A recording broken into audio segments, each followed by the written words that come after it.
Una presidenta que usa fondos públicos para viajar en el avión presidencial en medio de la crisis.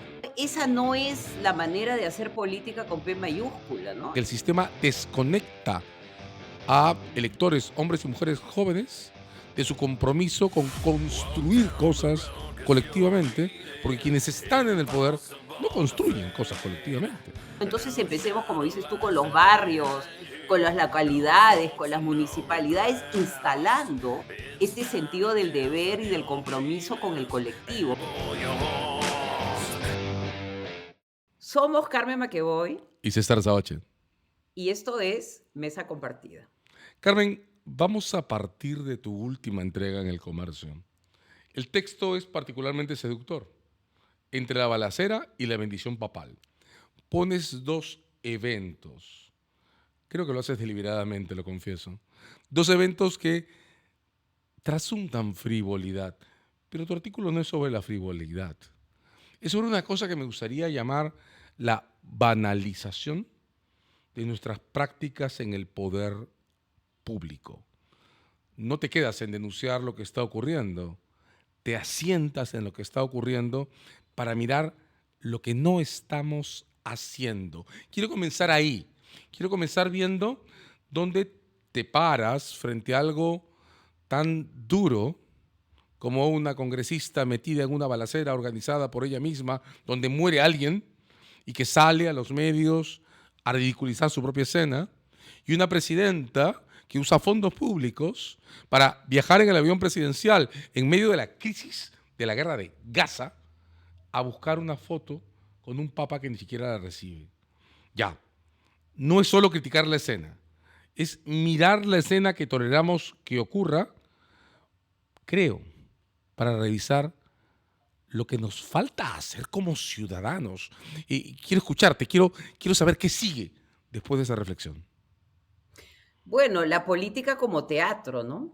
Yo creo que este es, digamos, el gran problema, no solamente en el Perú, sino en el mundo entero, que ahora los que se encargan de las asesorías son todos estos personajes más bien jóvenes, pienso yo, sin mucha formación, que están muy preocupados de los likes, que están muy preocupados de cómo formar una imagen que se venda, ¿no? El político como un producto, ¿no? Entonces acá ya se pierde la esencia de la política, que es el trabajo de la polis, el bien común, el sentido del deber, el compás moral, ¿no? Entonces todo eso se pierde y se envuelve en una suerte de paquete, ¿no? Y por un lado está el paquete de la presidenta que se va, no sé para qué, en un momento, aparte, haciendo un paréntesis, probablemente la crisis más grave de este siglo XXI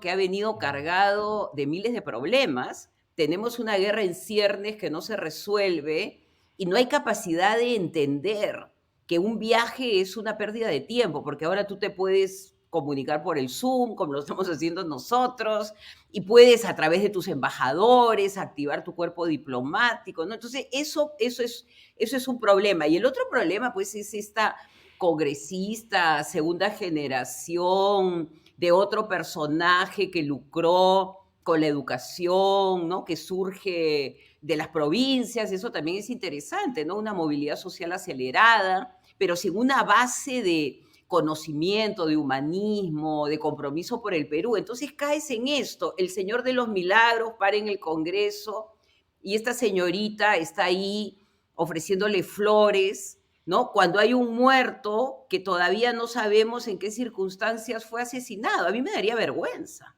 ¿no? Pero ya se ha perdido todo el sentido de la proporción, de la vergüenza, ¿no? Y es toda la teatralización. Al público le vamos a mostrar, ¿no? Esta suerte de homenaje, de ella, del otro congresista que tiene mil problemas también, ¿no? Entonces todo se va banalizando, todo se va trivializando en función de la imagen que vas a proyectar. En tu descripción sobre la banalización, estas dos imágenes que confluyen, hay también un componente en el que quiero detenerme. Falta de empatía. Mm. Una falta de empatía que hace que a alguien no le importe que haya una guerra en Gaza para coger un avión y ponerse un velo en la cabeza, que a alguien no le importe que haya alguien muerto con tal de poner en escena su posición, pero como resultado que esa política o esa forma de practicar la política que representan deje de importarle a muchas personas. Y me refiero particularmente a la población electoral joven que no ha logrado tener una memoria de participación y de interacción con la política que les sea constructiva o que les refleje en un nivel de representación. O sea, de varias maneras está describiendo un proceso en el que dos eventos que parecen ser solo frívolos y son más que frívolos, están representando el modo en que el sistema desconecta a electores, hombres y mujeres jóvenes, de su compromiso con construir cosas colectivamente, porque quienes están en el poder no construyen cosas colectivamente. Claro, se ha perdido la idea de la política como servicio, ¿no? Es un servicio, ¿no? Yo soy un servidor, hasta la palabra servidor público, ¿no? Entonces yo vengo acá a servir, pero se ha alterado el verbo y es yo vengo acá a servirme, ¿no? Y si te acuerdas, ese juramento por Dios y por la plata, ya estaba pronosticando lo que se venía, ¿no? Era justamente llegar al poder y lograr toda la prebenda posible en el menor tiempo posible. Entonces, lo que vas creando es un falso modelo. Esa no es la manera de hacer política con P mayúscula, ¿no? No la política implica hacer sacrificio, responsabilidad, sentido de la oportunidad, pensar en el Perú primero, conocer el mundo, informarte de lo que está ocurriendo. Eso ya no importa. Eso ya no importa. Entonces, cuando tú dejas de lado todo lo anterior, lo que queda es cómo sobrevivo, cómo salgo sin que me denuncien, cómo me meto en el entramado del Poder Judicial para que me liberen de mis culpas o de mis responsabilidades. Es yo, yo, yo. Entonces los jóvenes si ven eso y ven que por los votos, porque acá este es el otro problema, ¿no? Te van ganando por los votos. O sea, ha entrado un grupo pues de saqueadores, no sé, y ellos están haciendo su propia política personalista y estamos nosotros como mirando con horror una puesta en escena que está haciendo que el Perú se vaya cayendo a pedazos. Hoy día el ministro ha declarado pues que ya estamos oficialmente en recesión. Eso lo sabe la población. Los precios están cada vez disparándose, ¿no? Entonces, ¿qué está pasando con el bien común? Yo creo que esa es la palabra clave, ¿no? ¿Qué está pasando por el bienestar? Como dices tú, la poca empatía que se tiene a una situación que se va a empeorar porque la situación mundial cada vez se está volviendo más compleja. Voy a repetir la construcción porque creo que es importante en esta entrega fijarla como marco de referencia. Banalización. Es como si estuviéramos delante de una esfera que contemplamos de diferentes aspectos, pero que conduce a lo mismo, a la decadencia de ese hacer la política que significa construir un ideario que convoque al que puedan converger otras personas, que nos refuerce la empatía y que nos permita pensar que estamos construyendo algo hacia el futuro. De varias maneras, la banalización de la política supone descargar de contenido la actividad pública, hacerla banal. Quiero invitarte a repasar cómo ha sido instalada esta construcción en nuestro lenguaje común de pensar en la política. Fue Hannah Arendt quien propuso que entendamos que la banalización del mal representaba una perversión, que el problema no era el mal monstruoso, el mal catastrófico, el mal que destrozaba todo porque ese lo podíamos visualizar, que el problema real era instalar en nuestro ser colectivo, en nuestra interacción práctica, ese mal que admitimos como parte de la vida cotidiana, la internalización de la perversión en nuestras prácticas diarias. No es algo doblemente complicado, que la internalización del mal en nuestra vida diaria desemboque en que se banalice la estructura misma del Estado. Citaste dos ejemplos, construiste tu artículo del comercio, que se llama Entre la balacera y la bendición papal, sobre dos escenas, la de la congresista Murús y el, perdóname la expresión, bobo viaje de la presidenta en el avión presidencial en plena guerra de Gaza. Pero a eso le sumamos unos días después al Congreso entero inventando una coartada para desorganizar a la Junta Nacional de Justicia, que es el tribunal, que es, digamos, quien conforma el tribunal que va a dirigir las próximas elecciones generales del país, sin que nadie en el Congreso sea capaz de decir nada distinto al, lo hacemos pues porque podemos, porque tenemos los votos suficientes para hacerlo. La banalización de la política, Carmen, no significa reducirla al recuento contable de votos sin contenido. Claro, primero que nada todo el tema de la degradación, ¿no? Digamos que la degradación a nivel del Estado, ¿no? Este Estado perforado, ¿no? Que ha sido perforado a través de varias administraciones, ¿no? Es esta la que ha empezado, digamos, este proceso terrible para la población. Y terrible para la población porque se expresa en una vida cotidiana cada vez más degradada, cada vez más miserable. Esa es la tristeza. O sea, que es un Estado que cuenta con recursos y no es capaz de dar salud de calidad, educación de calidad. No puede hacerlo, ¿no? Y nos vamos enterando que no hay tomógrafos, que no hay. Y entonces se gastan 1 millón de soles en un viaje que podría en la cabeza de un líder comprometido, responsable, decir cuánto puede comprar este dinero y dotar a estas postas, una de las postas en las cuales no había servicio, recuerda, y murió un congresista, ¿no? De lo básico. Es que eso no entra en estas cabezas que no han sido socializadas. Yo creo que acá hay todo un tema de educación cívica, del tema de la moral, ¿no? Que no es un tema relativo, abstracto, es un tema de cómo tu comportamiento va a tener consecuencias. Tiene Lo, consecuencias tu comportamiento, ¿no? lo hemos di- Y aquí acá parece como todos se son liberados de sus culpas, ¿no? Y entonces eso yo creo que por un lado. Y por el otro, lo que tú dices de los votos, yo creo que lo que también se ha instalado en el Perú es la política de la revancha.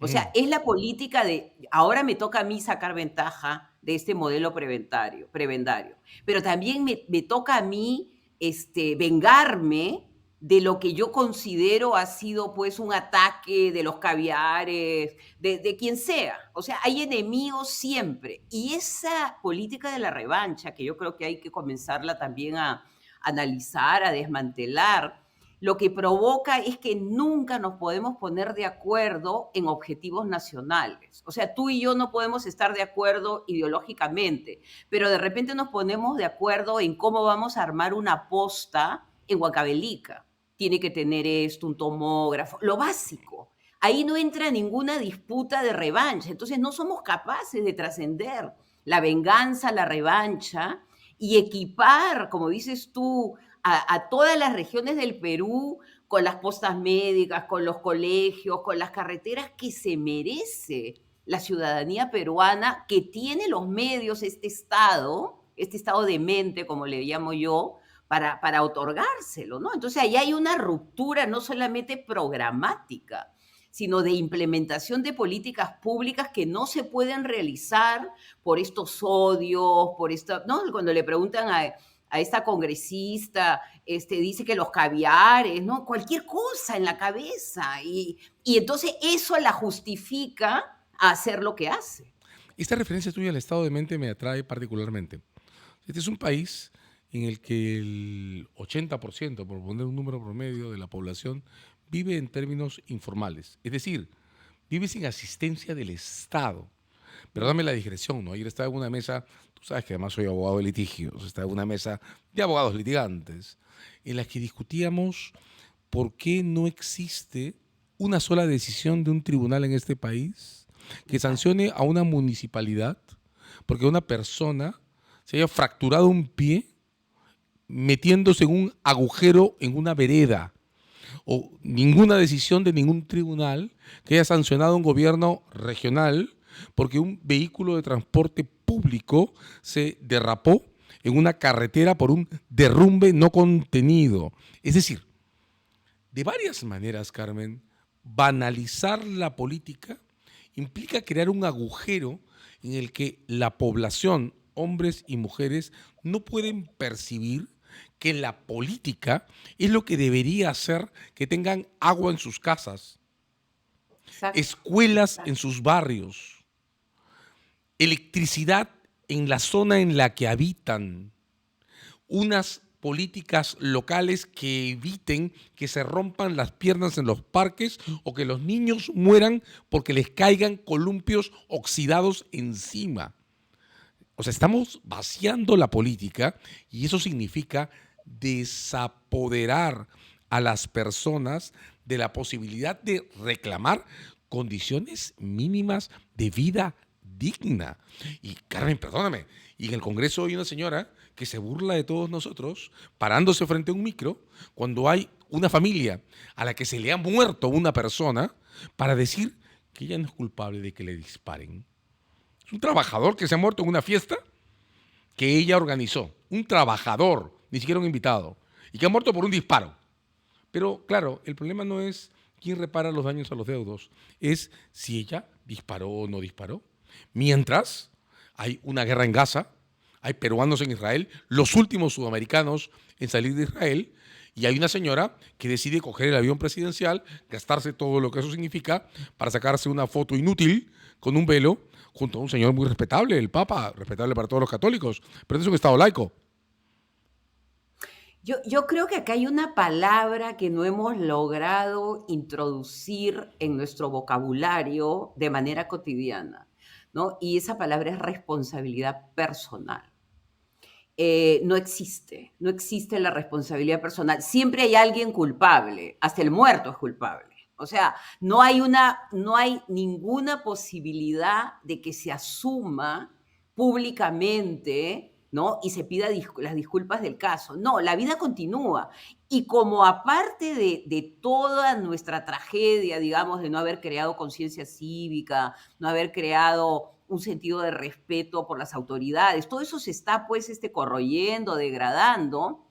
Encima de eso está pues esta desfachatez. O sea, yo creo que acá hay todo un tema que se ha ido creando una suerte de comportamiento sinvergüenza. O sea, acá ya a nadie le da pena nada, ¿no? Y eso yo creo que es también una suerte de patología. O sea, es una patología de la política, ¿no? En otras circunstancias renuncias, pones tu cargo a disposición, ¿no? El presidente declara que lo han secuestrado cuando ha hecho un golpe de Estado. Él no asume que un golpe de Estado es algo gravísimo, ¿no? Y declara y le manda una carta al Papa, ¿no? En el que dice que lo están hostilizando. O sea, nadie es capaz de reconocer su cuota de error, ¿no? O de responsabilidad en una situación. Y cuando eso ocurre, nadie es responsable de nada. Entonces, volviendo a tu caso, nadie es responsable que se desbarranquen los ómnibus todos los días en las carreteras del Perú. Nadie es responsable que los niños se caigan en huecos porque no hay una tapa de metal, porque se la robaron, porque nadie prestó atención. Esto de los niños que se caen y se mueren ahogados también es algo cotidiano. Entonces, si no convertimos, y yo creo que acá volvemos al tema que siempre hablamos, ¿no? Una educación por la ciudadanía, una educación por la paz, ¿no? Pero una educación por la responsabilidad, en la cual tú no te victimizas. O sea, el tema acá es la victimización, no porque yo tengo esto, no porque tal cosa. O sea, siempre hay alguien, siempre me acuerdo que es algo como gracioso, pero al mismo tiempo terrible, de un chofer que lo pararon por unas papeletas y se metió debajo del taxi y no quería darle la cara a los inspectores. Ahora los inspectores los matan. O sea, viene un inspector y te pide cuentas de algo y sacan una pistola y lo mata. O sea, ¿Qué nivel de irresponsabilidad, a qué nivel de irresponsabilidad hemos llegado? Yo creo que es otra gran pregunta que nos tenemos que hacer como sociedad. Si rezamos a la banalización como eje, creo que el oxímoron, la contraparte, la construcción alterna que hay que defender es en efecto la responsabilidad. Y la Mm. responsabilidad, creo, Carmen, con esto pido tu último comentario antes de despedirnos, se construye en nuestra vida cotidiana. Un ejercicio de políticas públicas que me parece absolutamente exitoso, el modo en que nos enseñaron a usar cinturones de seguridad en la ciudad. Yo vivo en un barrio que tú conoces, hemos compartido momentos bonitos ahí, familiares, Barranco, en el que de alguna manera hemos logrado, quienes vivimos en el lugar, que quienes conducen automóviles entiendan que si hay un peatón en la pista hay que detenerse. Una cosa obvia en cualquier ciudad en Suiza, como Suiza, Madrid, Washington, New York, si hay una persona en la calle, en la pista, pues los autos se detienen. Bueno, la responsabilidad se construye, Carmen, ese es el comentario que te pido para cerrar, en nuestra vida cotidiana, en la vida de nuestros barrios, en los Exacto. lugares en que vivimos, ¿verdad? Sí, yo vecina de La Punta, que claro, es un distrito sui generis, pequeño, rodeado por el mar, pero yo he también sido socializada en esta responsabilidad del vecino, ¿no? Las kermeses que se hacían cada mes o cada 2 meses, que mi mamá estaba en la tómbola, chequeando los diferentes regalitos que daban las vecinas, y juntaban una cantidad de dinero y con eso compraban geranios y sembraban el parque con geranios. O sea, eso tiene valor. O sea, no tiene valor esta especie de teleología de la construcción de un mundo mejor, no sé, en 500 años. No, construyelo ahora, en tu casa, con tu vecino. Como yo digo, levántate temprano, haz tu cama, ordena tu cuarto. O sea, esas pequeñas acciones que van formando en el niño un sentido de responsabilidad. Hoy día yo estoy feliz porque yo traje a una niña de 10 años a los Estados Unidos, un poco desarraigándola, y hoy día esta niña es subdirectora de un colegio. Y esta niña me dice que ella siente que en ese colegio hay una pequeña república y que esa pequeña república le puede dar la alegría a los niños, porque ella es maestra de escuela pública, ¿no? Que de repente cuando llegan a su casa encuentran otra realidad, pero esa energía que ella le va dando a esos niños, a esos estudiantes, les va a servir primero para crear esperanza y segundo para crear sentido de la responsabilidad, clases de cocina, o sea, estoy feliz porque ese día a día de mi vida y probablemente de la tuya y de millones de peruanos ha ido formando una generación que nos va a seguir, digamos, que nos va a suceder y que tiene sentido de compromiso, de propósito y de responsabilidad. Entonces, este es un tema, como tú dices, que es el más difícil, porque es las 24 horas del día, ¿cómo las vas a dividir? ¿Y qué vas a hacer para poder contribuir en ese bienestar común que tanto queremos y que tanto el Perú necesita, ¿no? Entonces empecemos, como dices tú, con los barrios, con las localidades, con las municipalidades, instalando este sentido del deber y del compromiso con el colectivo. Probablemente ese sería el primer paso para reconstruir esta política que se viene, pues, como sabemos, se está derrumbando a pedazos, ¿no? Hemos hecho esa entrega para instalar en el lenguaje común la banalización como forma de entender lo que se está haciendo delante de nosotros. Pero Carmen, terminamos con una invitación a quienes nos siguen a construir pequeños espacios de construcción de responsabilidades compartidas, ¿verdad?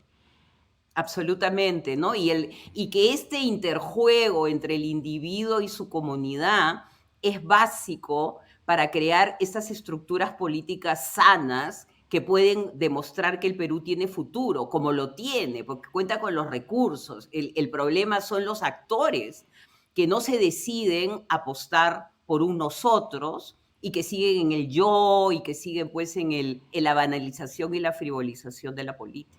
Regresamos en 15 días con la siguiente entrega de esta mesa compartida. Por supuesto, y nos vemos muy pronto en nuestra mesa compartida.